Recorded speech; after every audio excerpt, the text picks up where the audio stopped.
Hello. Hello.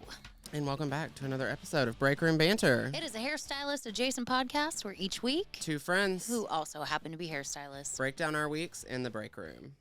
I'm your host, Hunter Walden. and I am your hostess, Ericka the Red. And today we're going to do a little recap, a little reflection, if you will. Is that what you would call it? Yeah, like a recap.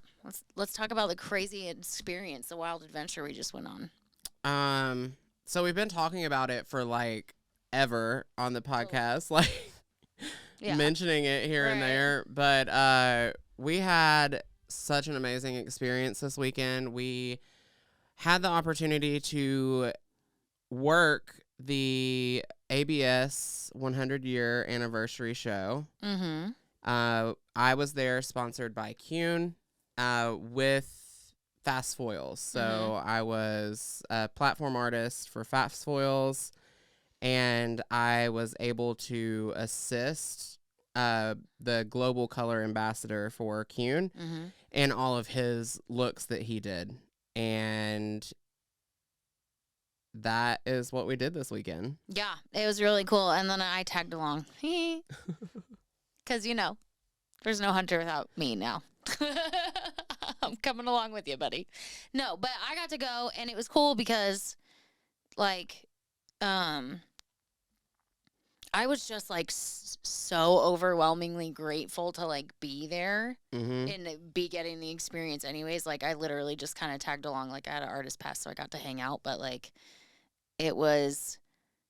I was just so excited to be there in the first place, and I haven't been to a show in a long time, not a show like that, and so I just was so stoked, and but also the experience of driving there after work was really tiring, so that first day I was just I didn't really know what to expect, and I was kind of overwhelmed, Right. But now that we're sitting back and we drove two separate cars. Hunter drove up on what was it, Thursday? He left his house at midnight? Yeah, I left at 11:30 on Thursday night, and then I got into Chicago around 7:38. After working a full day at work on Wednesday. Mm-hmm. Yeah, and then I left on Saturday after work, but I only worked until 3? And then I left town about 4:30. Yeah. So you got there a lot earlier than I did. At your house, but then, so I got in at, what time was it? I don't know. 2 or 3? Yeah, 2 or 3. But yeah. So that's obviously our peak this week, and I don't really have a pit. I'm going to be honest. I'm tired, I guess. My pit, wait, I have a fun story. Remember, what did I say? I can't wait to talk about this on the podcast. I don't remember what you said. The first day, my lunch break. Oh. So we were in Chicago, which Chicago's a windy city. I've never been to Chicago before. I've never been other than the airport, but apparently I was right in that area the whole time because right there. So there was a point where I had to run back to the room. And so I took Hunter's car. We had our own separate cars, but we drove from our hotel to the convention center. And then we met Tiffany, remember, downstairs. And so then she had the car. So someone else besides Hunter or I parked the vehicle. And Hunter gave me a general idea of where it was. But because I only had a general idea. Yeah, exactly. Yeah. And you gave me the right general idea.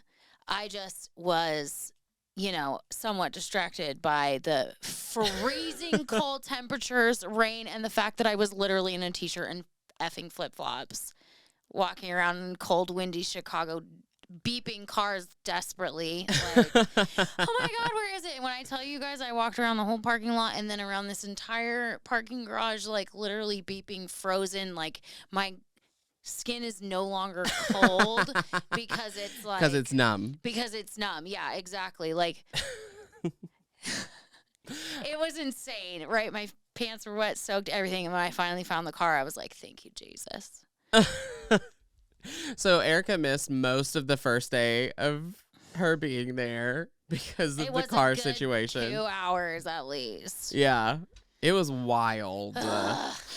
Um yeah, that's my overall, pit. like we've just talked about it so much now that it's kind of like let's just tell stories from the week. Mm-hmm. Like she said, we drove down or up and back separately, but on the way back, I think it was probably like 30 minutes into the drive. Maybe not even that. Maybe Yeah. like an hour or like 20 minutes 20 into the minutes drive. or so. Ericka calls me and we just stayed on the phone Like, the entire yeah. 7.5 hours. It was like we were driving together, Right. but we were just keeping each other awake on the phone with each other all night and just talking about the entire weekend. It made the drive so much more bearable than doing it like without that on the way up. Like, Yeah. I was so tired and my eyes were killing me like driving up, and I technically like started sooner, you know? Yeah. And then getting like, remember I was like, holy cow, we have 2 hours left. What the Yeah. heck, you know? That last 45 minutes did take a while. Like, I was like, please, let's just get there. We didn't say a word to each other when we got here. We had to record early this morning. We had a fantastic guest on the podcast. Yeah. I don't know if this one will come out first. Okay, So next week, week's Hunter episode, Donia. Hunter Donia is on. And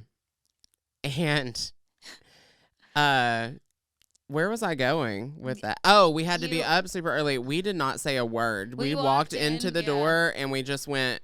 I go, I know where the bedroom is.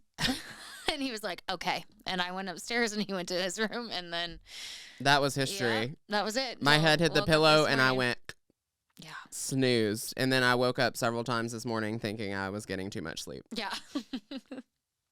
I hate that feeling too, because it's like a jerk reaction.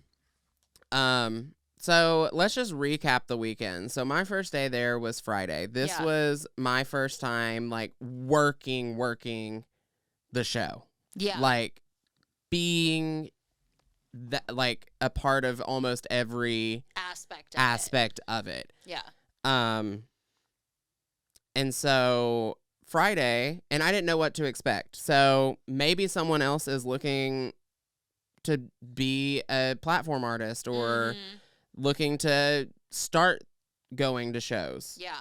Essentially. So I was given the opportunity to go to the show and work with the Fast Foils team because I am a ambassador for Fast Foils.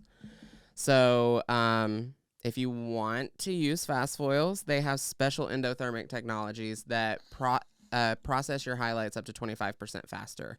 And speaking from solid experience, it is absolutely true. They do process the hair faster. The foils are so much stronger than most foils that I've used. The texture's great. I'm not paid by them, and I'll say they're amazing.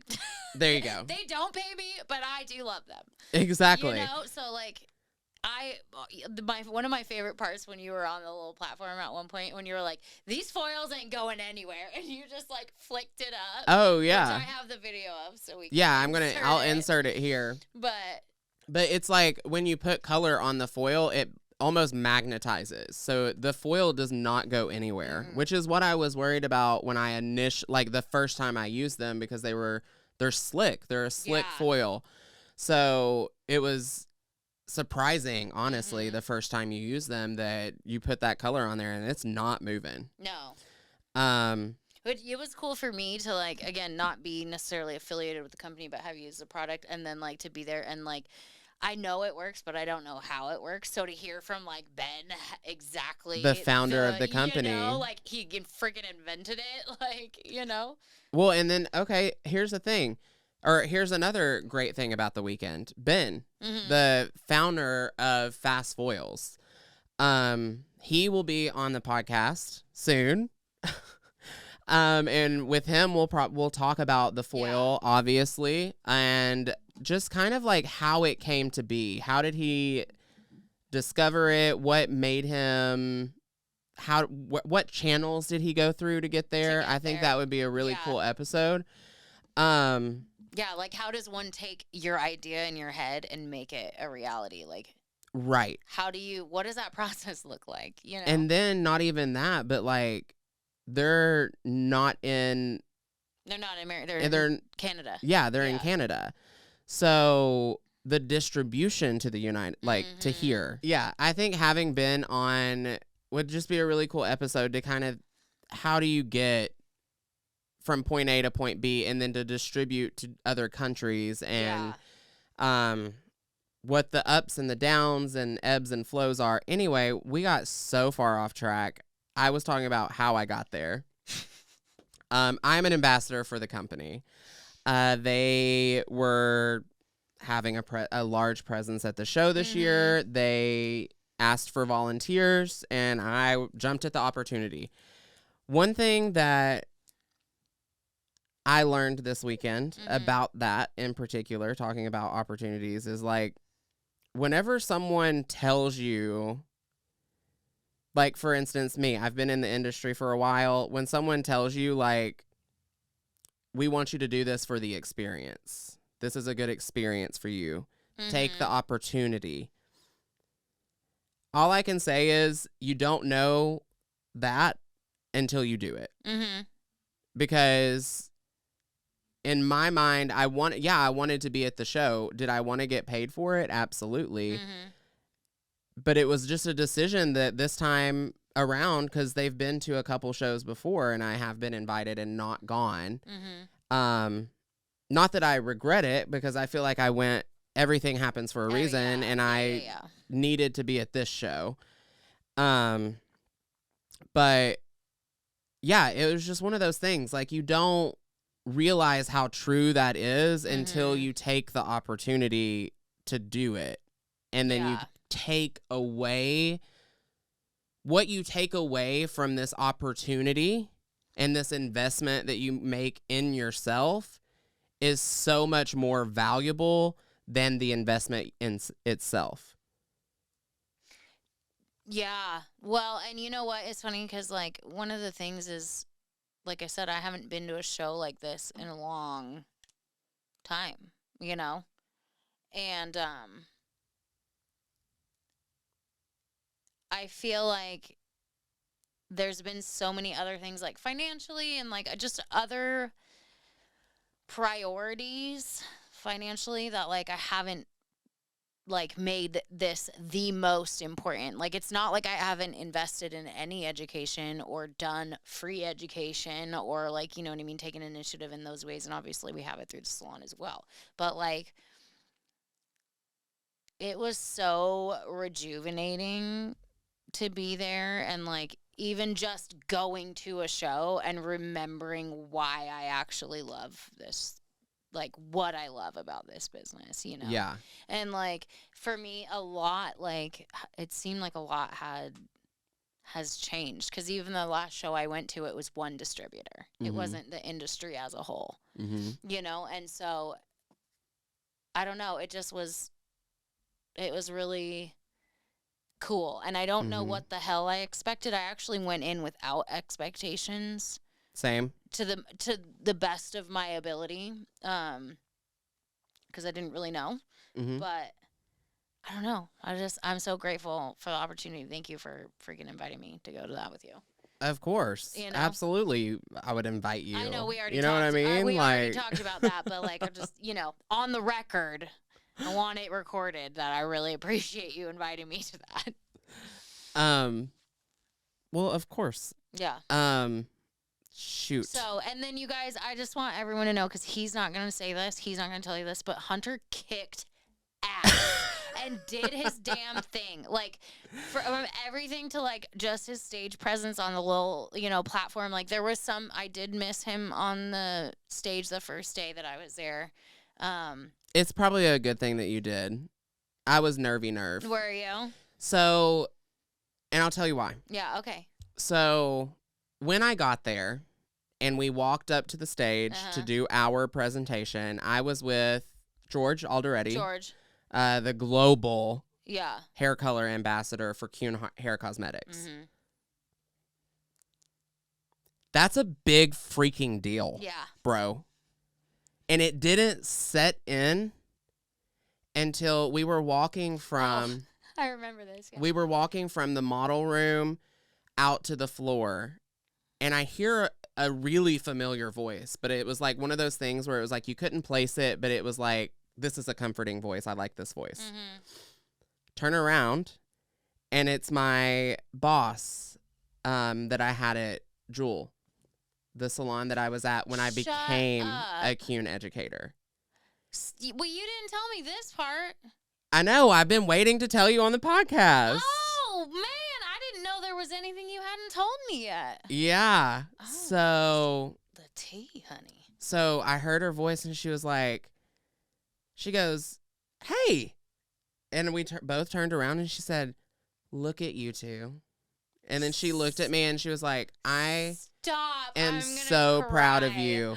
And then she was like, this is a big deal. And I literally, that's when it set in that it was a big fucking deal. And then I started to like analyze that 10-second walk to the platform. I was like, oh my God.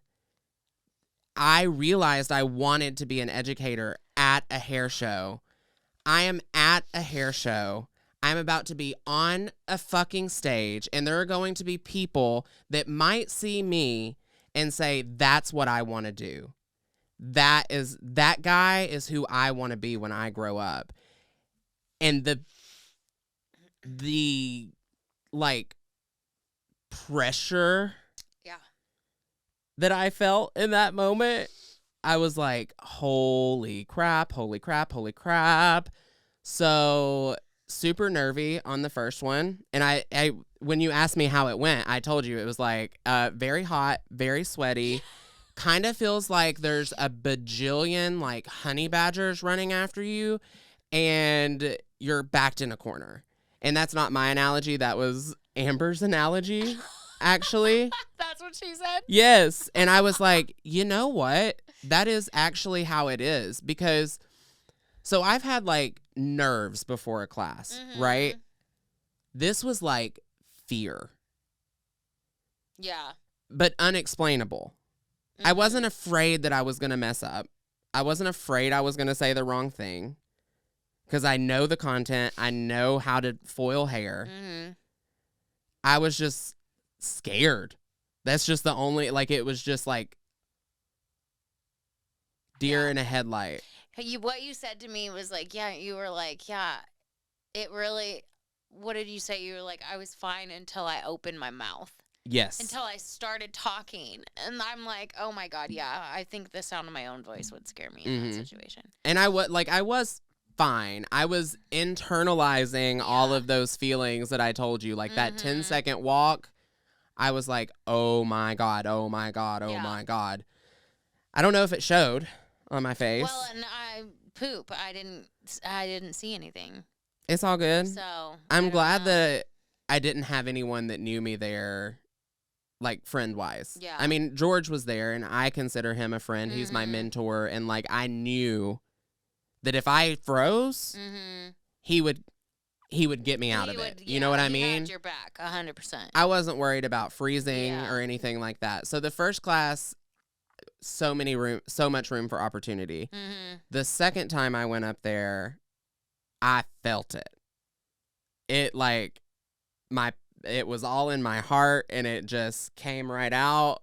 And I see what you're saying. The first time there was some learning curves, but the second time it was like I had the normal dress rehearsal, baby. Yeah. I had the normal like nervy in my tummy. Yeah. But that's not like a bad thing. It was more like all right. I really think it's just an acknowledgement of you understand the weight in that moment, which means it means something, you know? Yeah.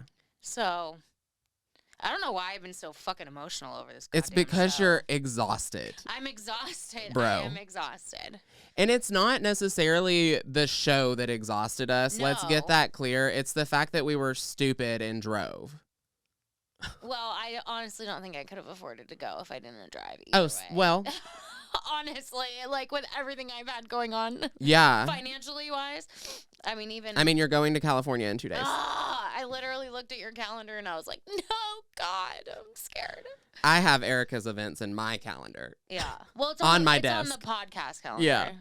But anyways, Yeah, well, that and so you guys, I was on stage at a fucking hair show this weekend too, in a way different, more like capacity than I thought it would be when I was a young baby hairdresser. Yeah, I thought my experience would be more like how yours was going, right?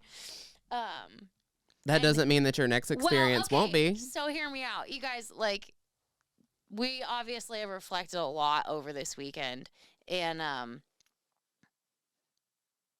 like, I feel like, because I wasn't scared at all, but I was the model. Like, so it was fun, you know. I just like except for you almost falling on the stage. Yeah, I did almost fall. Yeah. Well, there was hair color on the stage. Is that what it was? Yeah. I just was like, I felt it. So after y'all did that, I didn't see you almost fall. Because I was behind the stage, but there was a camera where you could kind of see what was going on. It just hadn't turned on yet whenever everybody was walking out there. Oh. But when the models were walking, every last one of the models slipped in the same spot, and it was right where you were. Oh. So there was a spot of hair color on the floor that didn't get cleaned up or didn't get noticed, and then... Oh, no. Well, yeah, because I literally, like, I was wearing slippery, like, flat heels. And so... that's funny. I just thought I slipped, and I was like, that's what I get for wearing high heels on the stage.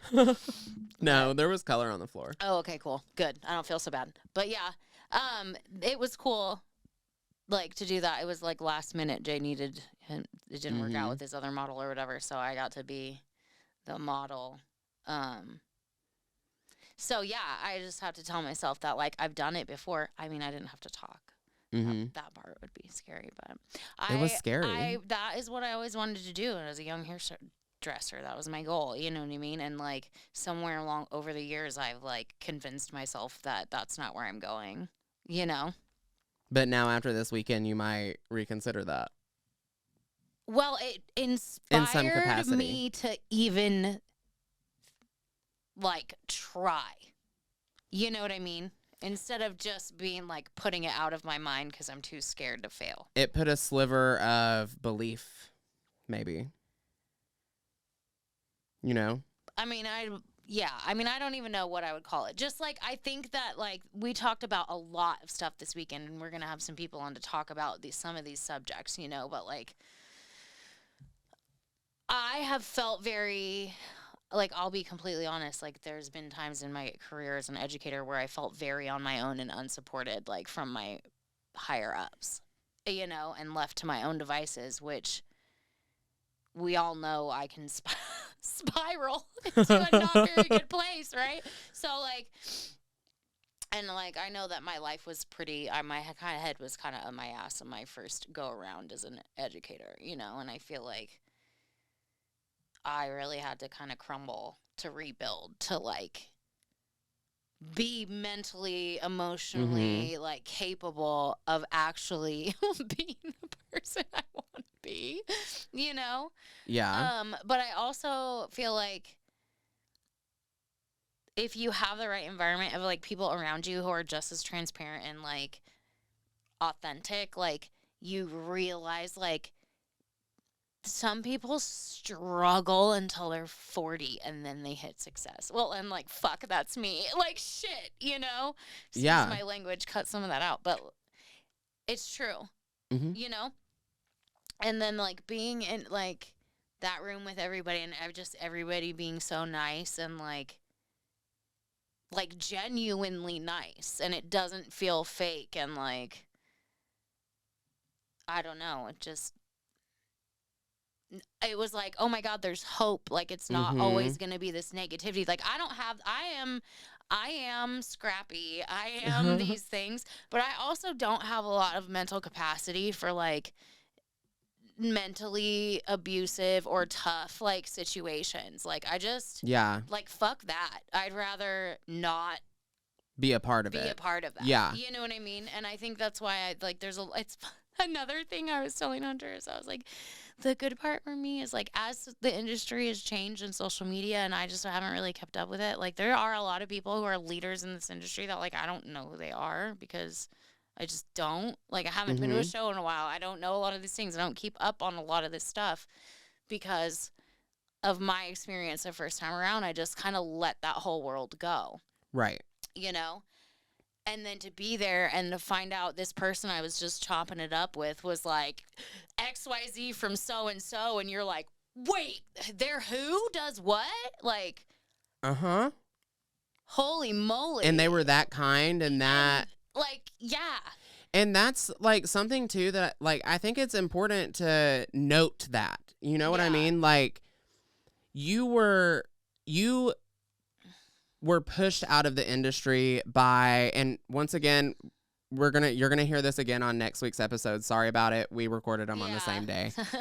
We're gonna talk about with Amber the bullying that happens in our industry, and that's what pushed you away the first time. Is all of these people like generationally bullying each other into thinking that they're not good enough.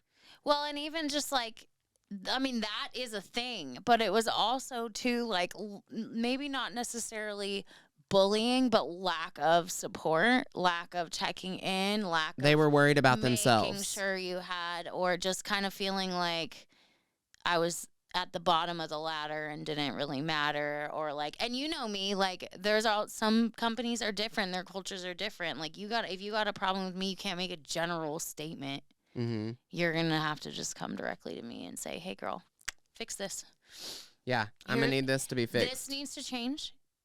You have what it takes to fix it. And if you don't, here's what you can do.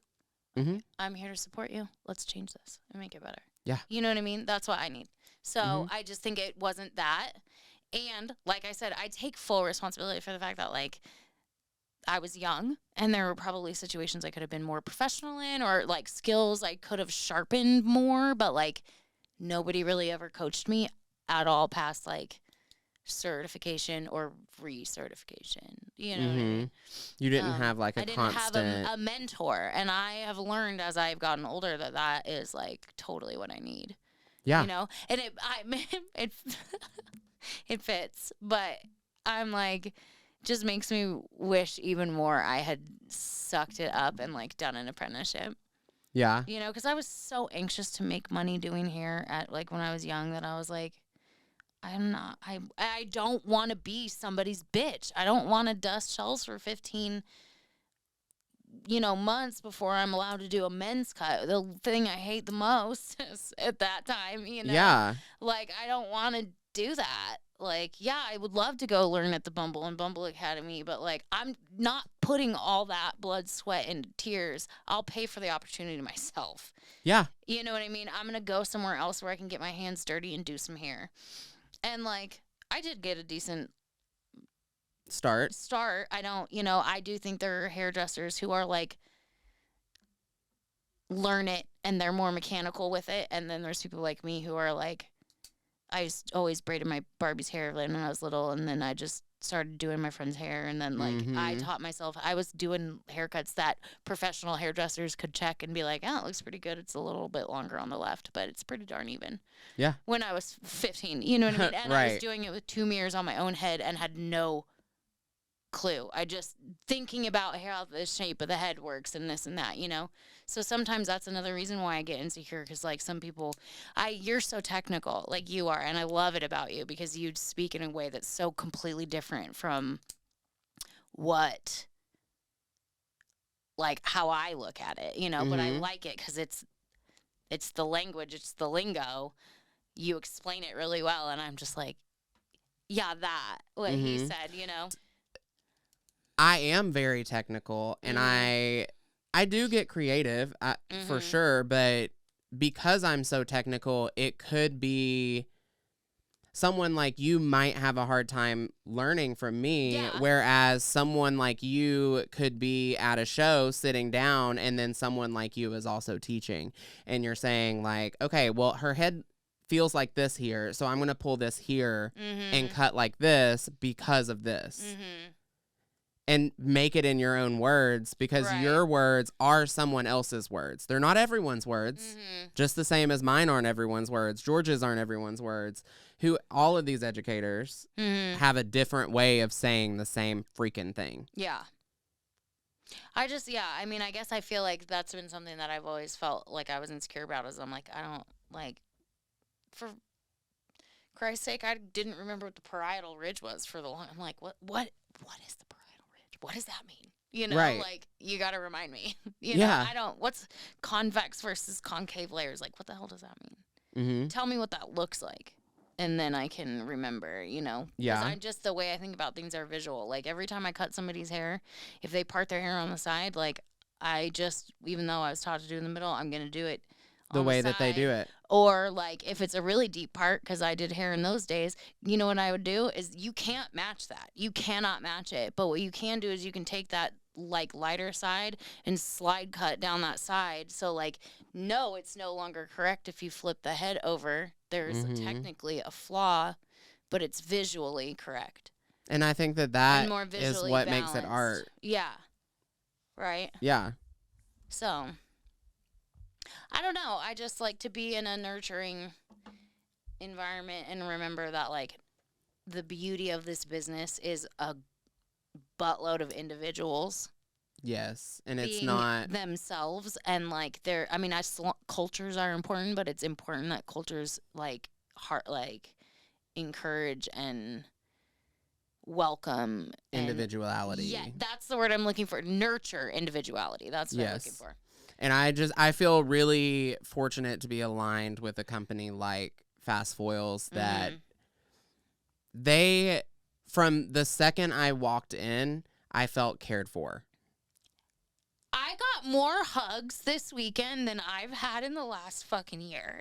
Like, and I'm good not hugs. Joking. These people, like, hug. These people loved. Maybe that's why I'm crying so much. Because you had so much love. It's so full of love that's, like, pouring out. Well, that and I'm on my period and. Oh, God. That part, too. Sorry. Cut that out. And that's on what period? Period. I love it. So, okay, I'm trying to think what else were some other epic moments. What were some cool booths that you got to see? Because I didn't get to see any of the booths. And if I did, I was too overstimulated to look. Okay, so that's the other thing is, like, okay, so the first day I legitimately got lost. Okay, the first day I got lost. I was supposed to go help Jay, like, move stuff from, I thought he said, meet me at the classroom at 10:50. That's what, 10:50. Meet me at the classroom. And they were going to the booth. But I think it was the other way around. Go to the booth. Then but I still, to this moment, I have no fucking clue where they actually were and where they actually went. That's why Jay Rooney came up and he gave me that hug and he was like, do not worry about that. Do not carry that with you this weekend. Like, I love you. It's fine. Don't worry, you know? And right. Which, holy shit, made me feel so much better because I'm like, I totally just let one of my idols down. Like, holy shit, you know? And he just came up and just was like, nope, number one, he knew that I would. And number two, he was like, I'm not going to let you do that. Well, and the fact that he spent an hour with you virtually and then not 2-3 hours in person. Yeah. And was cognizant of your feelings enough that he knew that. Yeah, totally. It was crazy. And I just think he is fucking, he might actually be God. Like, so much love in that man and, like, just grace and sweetness that I'm just like, I love you. Yes, and he just loves everyone. And that's all the feeling that I have from all weekend. Yeah, seriously. Like that. And then we had the best pasta of our lives. Oh, my God. We did have the best pasta, but let's tell them about the, no, I want to tell you, I went to that class. The global textures. Oh, yes. That afternoon. And it was just, I thought it was going to be a little bit more in depth, you know? Uh-huh. It was a really great, like, overview and kind of, like, intro into, like, why it is really important to understand every texture of hair. You know what I mean? Which I've always wanted to learn, but and then it just kind of talked about, like, she said the same thing. The hair is a fabric, you know, Mhm. not a race. And like as it's just a matter of knowing why the hair is the texture it is and what it needs. How to listen to the How to hair. listen to it. Yeah, like what it needs. Like if it's showing this characteristic, what does this mean? If it's Mhm. showing that characteristic, what does that mean? Because the truth of the matter is like there is a bajillion different combinations of DNA that are going to give you a billion different combinations of these hair characteristics, whether it's, you know, hair strand size or curl or coil or straight or dehydrated or oily scalp, or are you, you know what I mean? Mhm. Like your scalp is so tied into it too. And it just was like a really good kind of overview. And like, this is why it's really important that we open up this conversation and like be open and talk about it more. Well, so speaking of being Mhm. open and talking about that more, I'm really excited to Yeah. announce that Kia Neal, Yes. Kia Artistically Neal, founder of Texture versus Race. So I'm so excited to open that conversation up, and we're going to give Kia the floor and Mhm. really suck in all. Whoa, that was weird. Really Absorb. soak in, up. absorb all of the information that she gives us to grow. Yeah. And I'm just really, I don't want to talk about it too No, much don't because talk I about it too want much, her yeah. to give it to us, Exactly. you know? No, I'm excited. We had the chance to connect with some really awesome people that I'm really excited about. Yes. So We have a lot there's gonna of be exciting some good episodes. stuff and good conversations coming up, you guys. Like good stuff. So what else? What else? What else? What else? Let's see. Because we can just sit here and talk about how amazing it is, but Yeah. that could be a little bit boring. We went to, where did we go to eat? The restaurant. So that's what I was gonna say. So so the afternoon, and then we went to lunch or dinner that first day, and what was it? We tried to go somewhere. We tried to just go to a pub. Yeah, and then no, 'cause we had decided on Mexican food. Yes, and the Yes. Mexican restaurant was closed. And we opted, that's what it was. We opted to go farther from the hotel because the show had just got out and it was going to be busy everywhere that was walking distance, right? So we all Mhm. four of us, we got in my car and we drove. We decided on Mexican, drove. We get to there. And there's like, we walk up and there's like not really anybody in the restaurant. Like it's open, but there's literally nobody in there. And yeah, I was like, And then there was an Irish pub like right next door. And there was a lot of people in there. So we just walked over to the pub and had a seat. And then you get the menu and it's Irish food on one side and literally Mexican food on the other side. So they're like two restaurants right next to each other, but they're like under the same kitchen, I assume. I'm assuming that that's what it is. Because, I mean, it was just the most random. And the thing is, both cuisines were delicious. So good. Like they did both so well. So well. Yeah. Hunter got, what'd you get? Shepherd's pie. Shepherd's pie. And yeah. I got shrimp tacos. They were so good. They looked delicious. They were delicious. And like everything on the menu sounded so good. So as good as those tacos were, I bet you everything was just as damn good. Oh, yeah. And I ate a little bit of your shepherd's pie. I did have a bite of it. And I had a little bit of the fish and chips, too.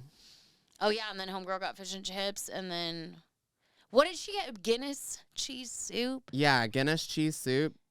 She said it wasn't that great. Yeah. It looked like nacho cheese, kind of. That's kind of what I was thinking. I was expecting it to look more like French onion soup. I don't know why. Like the color. Or like beer cheese. The color of Guinness with, I don't know. I don't know what I would have thought. It's not something I would have ordered because I don't. No, I don't think so either. Beer. Even though I know it's supposedly cooked out, the flavor, the yeast, Yeah. it just doesn't sound good to me. Like vodka sauce with pasta, don't like that. You don't like any sauce with like alcohol in it? Mm-mm. You don't like the flavor? Mm-mm. What about like a white wine sauce? No. Twat? I don't You like the don't taste like of it? alcohol. Well, I mean, I'll tell you straight up, I cannot ever taste alcohol when it's cooked in the food. I feel like I can. Like, I can taste the notes of it, but I don't taste alcohol. It's the notes though that you know how like some people would drink a non-alcoholic wine or a non-alcoholic beer because they like the Taste. the notes, the taste of it. Not me. Oh, see, I'll totally drink a little non-alky beer. That's probably all I would drink now, to be honest. Mm-hmm. At least for a while. I'm really enjoying the clear-headedness of like Isn't it nice? sobriety. What else? So that was my day 1, your day 2. And then the last day. No, that was your day 1, my day 3. Oh, yeah, your day 3. It was day 2 of the actual show because your first day was prep, though, right? Yeah. Yeah. So, yeah, and then I had planned some classes to do the morning of the last day. Like, I had my whole morning, like, planned out. I went through there and, like, starred the classes I wanted at the certain time things and was, like, ready to just spend the whole morning in the classroom. And then Jay's model fell through and he needed a model. So I was like, yeah, of course I would do that. Of course I'll do that. Yeah. You know? Like, and then I was thinking, oh, main stage at 10:15. Like, I will be done by X, Y, and Z time. I'll be able to make it to the second class. It'll be no big deal. Right. It did not happen. Did not happen at all. So in the afternoon, that was when I just kind of went out and walked the floor. Oh, and that was the other thing is in getting lost and not finding the classroom and that whole scenario the first day, I was so overwhelmed, like sensory overwhelm on that floor. I got turned around and I just was like, I don't know. I'm not normally like that. Yeah. But I was like a lot of stimulation and I was alone and I didn't know. And like you were busy. And so like, it's not like I could just be like, Hunter, where are we? Help me. You know what I mean? You weren't even there. So it's like humongous. Well, and I am really realizing how bad my social anxiety is. Like it brought a lot of it forward to my face, which I'm very grateful for. I feel like those are the experiences I live for now because I'm like, oh, cool. Now we know. We can fix it, like, great. Therapy, got it. Yeah, exactly. We're not avoiding anything anymore. So I just kind of literally, like, went out the back, from where the prep room was and, like, out by where the makeup booth, the rude booth was, and then, like, slowly started, like, half mooning one hall at a time until I had, like, visited every booth. And then I did, like, kind of stop and look at some. I like was paying attention over at Leaf and Flower for a while. I did want to actually watch Moroccan Oil, but I ended up just paying attention to Fast Foils when I was over there, because like I can't use Moroccan Oil at all. Like I can't. I was loving their lightener, but I can't even use that. It was like I'm allergic to it. That's so crazy. Remember it's the fragrance, right? I think so. I think it has to be something in the fragrance because it was like not right away. There was a time when it was like Moroccan Oil was like the first thing that came out with that product line, and like it was only Moroccan Oil, and I would use it on my clients when I worked at Regis like all the time, Right. And then when we moved to Eugene and we used it London down in Eugene, I bought a bottle, regular retail size bottle, shampoo and conditioner, moisturizing conditioner. And by about 2 weeks in, my scalp, when I tell you it was in fuego, it was in fuego. Red, inflamed, itchy, burning, like all the time. Oh my God. And I eventually stopped using it, and I assume it was like, because I'm sensitive to laundry detergent. Like I've had to go home because my parents... Like, I washed my clothes at... like a friend's house? Yeah, like a friend's house or something. And I was like, I was going to scratch all my skin off, like, bad, And so I'm sensitive to that kind of stuff. And it sucks because I love Moroccan Oil. I love the product line. Like, it works great. I can use most products, like, sparingly on clients. Also, let me be... fully transparent here. I am the worst at wearing gloves, and I will do a full foil of 160,000 million foils and pull them all at once and rinse them and get lightener all over my hands. You know what I mean? Uh-huh. So, but I will say with the Cune, it doesn't happen with the Moroccan oil. It does, but I just think it's because I'm allergic to an ingredient. The lightener is amazing, and it works well. And if I wear gloves, I can use it. Like, you know what I mean? But if I scoop that out before I mix my stuff up, like I literally tuck 2 pairs of gloves in my back pocket because I'm like, I'm going to end up taking one off at one point because inevitably water will get in and I sensory can't handle that. So I have to have a dry glove and a dry hand or I will freak out. I hate putting a glove like on a wet hand. Yeah. Oh, God. But then I also hate starting a shampoo with gloves on. Me too. I hate touching dry hair with gloves on. It's weird. It's gonna make my skin crawl. It's so bad. Like that's a real sensory block for me. I hate gloves. I feel like I can't touch. I can't feel the hair. I can't do. She has like a. It's the same as like if I put lotion on that's too thick on my hands. It makes me feel like I can't breathe. You know, it feels like somebody went like this with a baby powder bottle up my nose. That is literally what it feels like to me. What the heck? It's a sensory thing. That was clearly work, wasn't it? Oh, podcast. But yeah, so that was then the last day was the main stage thing. And then Hunty did his little thing on the booth. We didn't take a picture at the spinny thing, which I was like wanting to do the whole time. I know.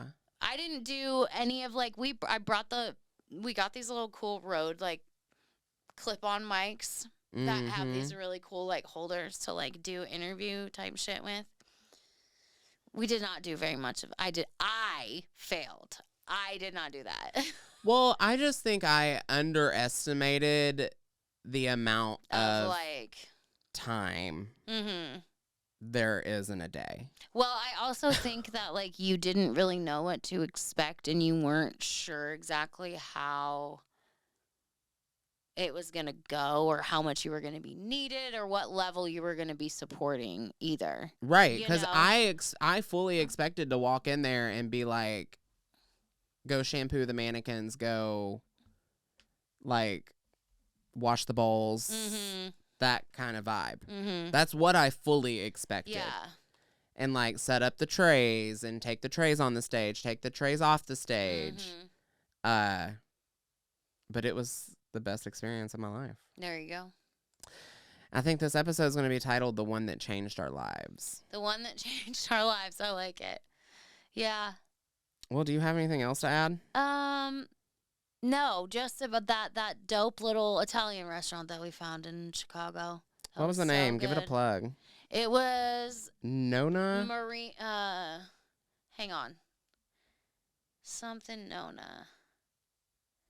Maps. Do do do do do do do do do.